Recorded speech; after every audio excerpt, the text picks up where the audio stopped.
mesa redonda de investigación básica de exploración de nuevas terapias, y nuestro primer ponente es el doctor Julià Blanco, de ISICAISA en Barcelona, y nos va a hablar de pros y contras de las vacunas basadas en VLPs.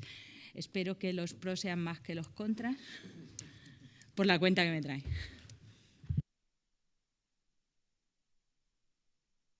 Bueno, buenos días a todos. En primer lugar, agradecer a la organización que me hayan invitado a conversar con vosotros sobre el potencial de las VLPs como inmunógenos a la hora de desarrollar vacunas contra VIH o vacunas contra otros patógenos. Estos son mis conflictos y vamos a empezar por lo básico. Vamos a definir qué es una VLP. Yo creo que todos lo sabéis, una VLP no es más que una partícula que se genera mediante la expresión de una proteína estructural de un virus. Y, pues, al igual que los virus, podemos tener unas VLPs que sean envueltas, que tengan una bicapa lipídica que envuelve esta estructura compleja, o podemos tener partículas VLPs que sean solo proteicas, que no sean envueltas. Evidentemente, la complejidad de unas y otras es muy diferente, y esto es lo que os intento ilustrar aquí. En una VLP envuelta tenemos incorporación de muchísimas proteínas de la célula que está produciendo esta VLP. O sea, no solo la membrana va a arrastrar diferentes tipos de proteínas, sino que también se van a acumular diferentes proteínas citoplasmáticas en el interior de la VLP. Eso también puede pasar en la VLP no envuelta, y esto va a tener implicaciones después a la hora de definir las VLPs como producto, como vacuna. Pero yo creo que una de las cosas que marca a la VLP como buen inmunógeno es la capacidad de presentar de una manera multivalente esos antígenos de superficie de un virus. Y esto es importante, yo creo que es el concepto inmunológicamente más importante que debemos recordar de una VLP. Y para ver cuál es el efecto de esto, pues tenemos que irnos un poco hacia atrás en el mundo de la inmunología y tenemos que ver cómo se estimula una célula B cuando encuentra un antígeno. Todos recordáis que esa célula B va a tener dos señales. Una va a venir por el BCR, por el reconocimiento del BCR de su antígeno, y la otra va a venir por el HELP, que va a dar una célula CD4, una célula TFH, a través de la presentación antigénica y las moléculas de coestimulación. ¿Qué es lo que va a ocurrir si nosotros comparamos la presentación de un antígeno con una estructura monomérica o de un antígeno en una presentación multivalente? Pues la primera diferencia la tenemos aquí, a la derecha de la diapositiva, la tenemos en la presentación, en la señal que va a recibir la célula B por el BCR. Igual que una célula T con el TCR, el clustering de la señalización es muy importante. La intensidad de la señal que va a recibir esa célula B es mucho más importante si tenemos una presentación clusterizada de los antígenos, si esa señal se acumula en una zona de la célula B. Por lo tanto, vamos a tener una mejor señal positiva a través del BCR con un antígeno multivalente. También esto va a permitir una mejor captura o una captura de un mayor número de antígenos, un mejor procesamiento y una mejor presentación de los antígenos a la célula T, con lo cual la célula T también va a recibir una señal de mayor calidad y, por lo tanto, su coestimulación también va a ser óptima. O sea, lo que esperamos con esta presentación multimérica es generar una situación ideal para la estimulación de la célula B, que represente una mayor vida media, por ejemplo, que represente también un mejor perfil de homing para sus funciones posteriores. Y esto, de hecho, ya se está aplicando. Si nos vamos a ver hacia atrás qué es lo que ha ocurrido con las VLPs, pues yo creo que entre todos los ejemplos que podemos encontrar, el mejor o el que realmente ha tenido un impacto mayor a nivel de salud humana es la vacuna contra el virus del papiloma humano. Y os recuerdo que el virus del papiloma humano es un virus no envuelto, Tenemos una estructura, por lo tanto, mucho más sencilla que en el caso de una VLP de HIV, y lo que se hace para generar estas VLPs es expresar la proteína monomérica L1 en E. coli. Esta expresión de la proteína por sí sola ya va a generar unas VLPs, pero en el proceso de fabricación de estas VLPs lo que se hace es destruir las VLPs que se generan por la expresión inicial en E. coli. Esas VLPs se destruyen, se genera, voy tocando el botón que no es, se genera la proteína recombinante soluble, se purifica a homogeneidad y entonces se vuelve a regenerar la VLP mediante la formación, pues, de estos pasos de diferentes pentámeros, pentamerización del monómero y, finalmente, la unión de 72 pentámeros que van a formar la VLP para generar una estructura de 360 monómeros. Esto es lo que se va a utilizar como vacuna. Y, evidentemente, esta es una estructura que solo contiene la proteína L1 del virus del papiloma humano, es completamente vacía por dentro, por lo tanto, es completamente segura, no es infecciosa y es altamente inmunogénica. Si nos vamos a ver algo más complicado, como es el caso de HIV, pues el principio podríamos decir que es el mismo. Lo que vamos a hacer es expresar la proteína estructural de VIH, que, como todos sabéis, en el caso de todos los retrovirus, es la proteína GAG. Esta proteína GAG, cuando se expresa en células eucariotas, aquí ya no podemos utilizar células procariotas, cuando se expresa en células eucariotas va a generar la poliproteína GAG. Como solo estamos expresando GAG, esta poliproteína no va a ser procesada por la proteasa viral y esto va a generar una VLP que, en el caso de que solo expresemos GAG, va a ser una VLP que llamamos desnuda, una VLP sin ningún antígeno específico, aparte de los que cargue, de los que arrastre de la membrana de la célula productora. Y estas son unas imágenes, pues simplemente de unas células 293 que todos conocéis, transfectadas con esta proteína GAG. Y como veis, los fenómenos de budding de partículas virales con una morfología inmadura, con ese anillo electrodenso externo, son masivos y la cantidad de VLPs que se producen es enorme. Estas son unas fotografías del laboratorio tomadas por Ana Barajas y Carmen Aguilar. Realmente la cantidad de VLPs que se pueden llegar a producir es enorme. Si a esto le añadimos una coexpresión con una proteína, con un antígeno de interés, lo que nosotros podemos generar, pues, es estas mismas VLPs incorporando ese antígeno de interés. Con lo cual, la cosa parece realmente fácil. Podemos incorporar antígenos que estén en la superficie, en el caso puede ser el trímero de la envuelta de HIV, puede ser cualquier otro tipo de antígeno, lo podemos incorporar a la superficie de esta VLP, de esta estructura que únicamente, nuevamente, contiene GAG en su interior, es una estructura segura, es una estructura no infecciosa. Pero tenemos un problema y probablemente lo sabéis o lo recordáis, y es que las VLPs o las partículas virales de HIV tienen una pobre incorporación de estas estructuras triméricas de la envuelta. Y normalmente en una producción de partículas de VIH lo que tenemos son unas 14 envueltas del trímero de la envuelta, unas 14 espículas del trímero de la envuelta en una esfera de unos 100 nanómetros de diámetro.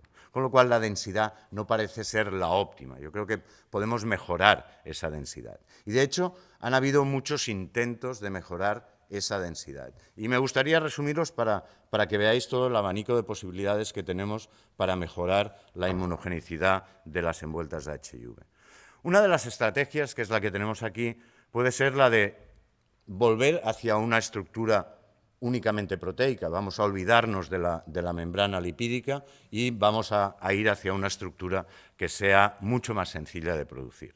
Esta es una de las aproximaciones, hay otras. Aquí lo que se hace, y es una aproximación que se está utilizando con otros inmunógenos, con otras vacunas contra diferentes patógenos, bacterianos o virales, es hacer una proteína de fusión entre la envuelta de HIV, aquí la veis, GP120, GP41, con un linker flexible y fusionado a la proteína ferritina. La proteína ferritina, sabéis que genera un polímero de 24 subunidades con una estructura muy compacta, y eso permite generar este tipo de estructuras, donde esas 24 subunidades de ferritina van a generar 8 envueltas triméricas que van a ordenarse en esta estructura muy compacta que está presentando 8 envueltas a la vez. Y el uso de este tipo de estructuras comparado con el uso de envueltas triméricas solubles, pues genera una mejor respuesta tanto a nivel de anticuerpos totales como a nivel de anticuerpos neutralizantes en ratones, por ejemplo. Esto es un paper de ya hace unos cuantos años, pero que esta aproximación continúa existiendo. ¿Mejoramos un poco esto? Sí, se puede mejorar manteniendo esa estructura únicamente proteica, con esa relativa mayor sencillez de producción. Y podemos aumentar el número de envueltas que se pueden expresar.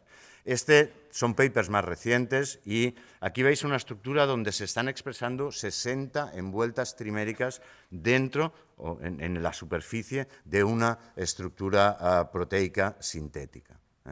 Aquí el número ya es mucho más importante y realmente si tenéis curiosidad por saber cuál es el impacto de esta multimerización en la respuesta inmune, que ya os digo que es positivo, tenéis este paper en Immunity que lo que hace es comparar esa presentación monomérica o multimérica de 4 o 8 subunidades o de 60 subunidades triméricas de la envuelta. La calidad de la célula B que se genera específica contra este antígeno es mucho mejor cuando esas 60 envueltas se presentan a la vez en la superficie de estas estructuras. Pero volvamos hacia las VLPs envueltas. Las VLPs envueltas tienen ventajas sobre las VLPs solo proteicas. Las VLPs envueltas se capturan mucho mejor por las células presentadoras de antígeno, por APCs, porque las APCs reconocen también lípidos en la superficie de las estructuras de vesículas extracelulares y de partículas virales. Por lo tanto, podemos generar estrategias que también mantengan esa estructura de bicapa lipídica en la superficie de las VLPs. O sea, podemos hacer VLPs envueltas y utilizarlas como vacuna. Y esto es un ejemplo de un paper del grupo de Lois Ayuste, donde lo que hacen es expresar estas VLPs, coexpresar la envuelta de HIV y GAC en una célula productora, generar estas VLPs e inmunizar ratones. Y lo que observan es que hay una potente respuesta contra la envuelta cuando se utilizan estas VLPs, que son VLPs estándar sin modificaciones para generar un aumento en la densidad de la envuelta de estas VLPs. Pero podemos ir más allá, podemos intentar generar una mayor densidad antigénica en la superficie de VLPs. Si 14 envueltas no nos parecen suficiente, podemos intentar subir ese número, aumentar la densidad, mejorar la estimulación de la célula B que va a recibir que va a reconocer ese antígeno. Y eso también se está haciendo. Y de hecho las aproximaciones que hay están dando relativamente buen resultado. Os pongo este ejemplo que es un paper hay varios papers del grupo de Paolo Luso, donde lo que hacen es modificar la parte intracitoplasmática de la envuelta de HIV, y no he encontrado el dibujo y os pongo aquí la misma aproximación. Esto es la spike de SARS, pero os imagináis que ponemos aquí GP120 y GP41 y tendríamos la misma imagen y el mismo resultado. ¿Qué es lo que hace? Para la incorporación, uno de los mecanismos que controla la incorporación de la envuelta es la interacción de la cola citoplasmática de GP41 con GAC. Y modificando esto podemos mejorar o empeorar la incorporación de las envueltas. Pues bien, utilizando la parte citoplasmática de SUV, de la envuelta de SUV, o modificando, de hecho, deleccionando la parte C-terminal de la envuelta de HIV, lo que se consigue es aumentar la densidad de spikes en la superficie de una VLP. Estos son imágenes de microscopía electrónica y lo que dicen los autores es que aumentan por encima de 32 el número de envueltas triméricas en la superficie de estas VLPs. ¿Y cuál es el resultado de esto? Pues lo tenéis aquí. Cuando se utilizan estas VLPs con esas 32 trímeros de envuelta, como mínimo, según ellos, pues lo que tenemos es una mejor respuesta neutralizante en los animales, en este caso ratones, inmunizados con estas VLPs. ¿Podemos ir más allá? Sí, y es lo que, por ejemplo, estamos haciendo en nuestro laboratorio. Este es un paper que hemos publicado este año con Ferran Tarrés y Jorge Carrillo y toda la gente del grupo, donde lo que hemos intentado es ir al máximo. Lo que pensó Jorge Carrillo en su día fue intentar hacer una proteína de fusión entre GAC y un inmunógeno de interés. Esto lo que nos estaría dando es una estequiometría 1:1 de GAC y el antígeno de interés y una densidad de aproximadamente unos 2.000 antígenos en la superficie de una VLP.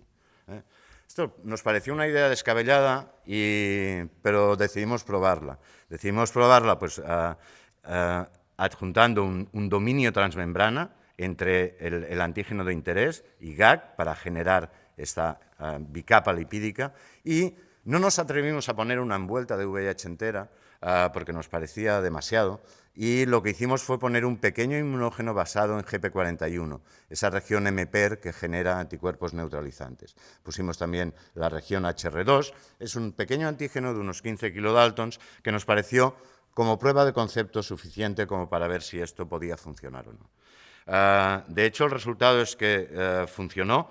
Cuando expresábamos esta proteína de fusión veíamos expresión de GP120 y GAC en las células productoras, veíamos que se estaba expresando la proteína de manera correcta en estas células, mayoritariamente con el peso molecular esperado, veíamos producción de VLPs que eran más pequeñas en tamaño y también de menor producción. Y analizamos también la incorporación de estas envueltas a estas VLPs. Y lo que vimos es que realmente estábamos aumentando por 14, en el mejor de los casos, la incorporación del antígeno en la superficie de estas VLPs. Cuando utilizamos estas VLPs en inmunizaciones heterólogas o homólogas, vemos una respuesta humoral muy potente contra el inmunógeno que hemos puesto. Desafortunadamente, los anticuerpos que se generan no son neutralizantes. Y vemos también otra cosa interesante, que es que estamos generando también una buena respuesta celular contra GAC, lo cual es también interesante desde el punto de vista de una vacuna contra HIV. Como no teníamos actividad neutralizante, decidimos evaluar la funcionalidad de estos anticuerpos y diseñamos un modelo en el que insertábamos al ratón células tumorales que expresaban el antígeno, el MPER en su superficie, y lo que vimos es que los anticuerpos generados eran capaces de proteger a los ratones del crecimiento de este tumor. Por lo tanto, esos anticuerpos eran funcionales, eran capaces de unirse a CD16 y eran capaces de unirse a estas células que expresaban MIN. Hemos aprovechado esta plataforma de proteínas de fusión para hacer otro tipo de vacunas. En colaboración con IPRA hemos generado vacunas contra FELP y tenemos más o menos el mismo resultado. Hemos hecho vacunas basadas en GAC de FELP, del virus de la leucemia felina, o en GAC de HIV. La respuesta humoral nuevamente no es neutralizante, el epítopo que estamos poniendo es muy pequeño, pero tenemos una muy buena respuesta celular, por ejemplo, contra GAC de HIV o contra GAC de FELP, en función de la proteína estructural que ponemos. También estamos utilizando estas VLPs, por ejemplo, para generar vacunas contra cáncer, utilizando neoantígenos como base. También tenemos resultados preliminares prometedores. Pero realmente queremos mantenernos en el VIH. Y el caso de VIH es realmente complicado. Sabéis que recientemente se ha publicado este paper donde utilizan VLPs para generar anticuerpos protectores ampliamente neutralizantes en un modelo de primates no humanos y después de más de 11 inmunizaciones se consigue una cierta protección de estos animales. La protección ellos la calculan en un 80% respecto a las diferentes dosis, pero realmente los animales que no se infectan son solo 3. O sea, realmente el reto que tenemos para generar unas vacunas potentes y neutralizantes contra HIV es realmente muy, muy challenging. ¿Qué es lo que debemos hacer? Pues podemos utilizar VLPs, pero también yo creo que tenemos que pensar qué antígenos vamos a poner en la superficie de esas VLPs. Y aquí os pongo 4 estrategias diferentes también. Sabéis que hay estrategias de vacunación secuencial, donde lo que se intenta es, primero, estimular los precursores de las células B, por ejemplo, que van a generar anticuerpos de tipo VRC01, y después se estimulan estas células ya amplificadas con envueltas más maduras. Esto es, también tenéis aquí este paper, se están haciendo estas envueltas que solo reconocen a los precursores, son envueltas sintéticas, son secuencias sintéticas para intentar hacer esa inmunización secuencial. También se están haciendo VLPs mosaico, donde aquí se pueden presentar diferentes secuencias de envuelta en una misma VLP. Aquí lo que se pretende es pescar aquellas células B que reconocen epítopos broadly neutralizing en diferentes envueltas. Esto se está probando tanto para SARS-CoV-2 como para HIV. Esta es una aproximación también realmente muy interesante. Otra aproximación es utilizar envueltas específicas, por ejemplo, aisladas de personas que han generado anticuerpos neutralizantes muy rápidamente después de la infección aguda. Y esto es lo que está haciendo, por ejemplo, el grupo de Loisa, o nosotros en nuestro laboratorio, en colaboración con el Carlos III, estamos usando envueltas de elite controllers que tienen características muy específicas, como son un bajo binding a CD4, una baja capacidad inmunosupresora y una buena exposición de epítopos neutralizantes. Lo podéis ver en el póster esta tarde, 149, con Ana Pons y Ben. Más cosas. Yo creo que hay que recordar, voy tarde, me quedan solo 2 diapos. Hay que recordar que las VLPs son productos muy, muy complejos, sobre todo cuando hablamos de VLPs envueltas. O sea, en el caso del virus del papiloma humano, la generación de VLPs puede ser complicada, pero es factible desde un punto de vista de la manufactura, de la fabricación. En el caso de las VLPs envueltas, tenemos un producto que es muy heterogéneo en diámetro, en composición, y que incluso si llegamos a purificar al 100% las VLPs, vamos a tener muchas proteínas contaminantes que están en la superficie de las VLPs o que están en el interior de las VLPs. Y eso nos puede poner problemas a la hora de definir un producto. Por lo tanto, yo creo que para avanzar en el desarrollo de VLPs como producto debemos pensar qué es lo que queremos y también pensar qué es lo que nos puede pedir una agencia regulatoria a la hora de querer llevar esto a un ensayo de fase 1. O sea, necesitamos definir un Target Product Profile, cómo vamos a hacerlo y qué queremos hacer. Y en ese caso yo creo que las vacunas de mRNA son una gran ayuda para el desarrollo de estas VLPs. Las vacunas de mRNA nos permiten generar las VLPs por transfección de las células sin necesidad de tener que producir esas VLPs. Por lo tanto, y aquí ya acabo, si tuviera que hacer que tengo que hacerla, un balance entre pros y contras de las VLPs, pues yo os diría que las VLPs basadas en HIV son enormemente versátiles, o sea, plug and play, transfectas, cotransfectas 2 antígenos y generas unas VLPs. Son altamente inmunogénicas, van a dar una mejor respuesta, más en magnitud y probablemente también en calidad, aunque eso todavía no está claro, y en duración de la respuesta, que en el caso de una vacuna HIV también es importante. Y además también nos van a dar una respuesta T contra GAG, que modulando esa respuesta T podemos optimizar la vacuna.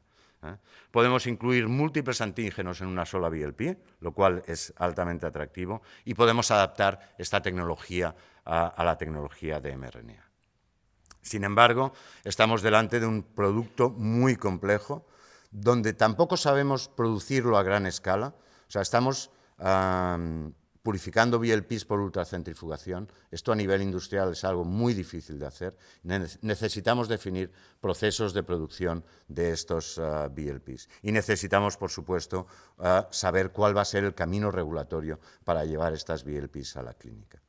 Sobre todo pensando que tenemos alternativas de multimineralización de la envuelta más sencillas, como son esas proteínas que os he enseñado, esa ferritina, por ejemplo, que os he enseñado hoy.